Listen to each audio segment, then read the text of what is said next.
ভারতের দাপটে পারফরম্যান্সে মুম্বাই ওয়ানখেড়ে স্টেডিয়ামে পঞ্চম টি-টোয়েন্টি আন্তর্জাতিক ম্যাচে ইংল্যান্ডকে ১৫০ রানে হারিয়ে সিরিজ সাইলেন্ট ব্যবধানে জিতে নিল।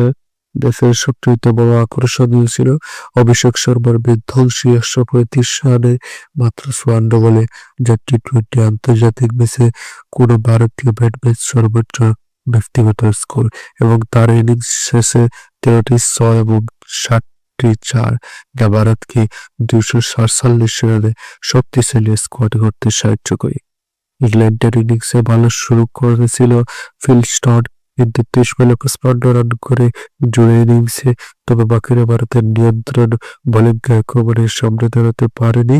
মাত্র ১০ ওভার ৩ ওভারে ৯৭ রান করতে মোহাম্মদ শামি ৩৫ রান করে ৩ উইকেট নিয়েছেন। ভারতীয় বোলিং আক্রমণের নেতৃত্ব দেন এবং বরুণ চক্রবর্তী, শিবম ডুবে, অভিষেক শর্মা প্রত্যেকে ২টি করে উইকেট শিকার করে নিয়েছে এবং শেষ পর্যন্ত ভারতের কাছে ১৫০ রানে ইংল্যান্ড হেরে গেছে।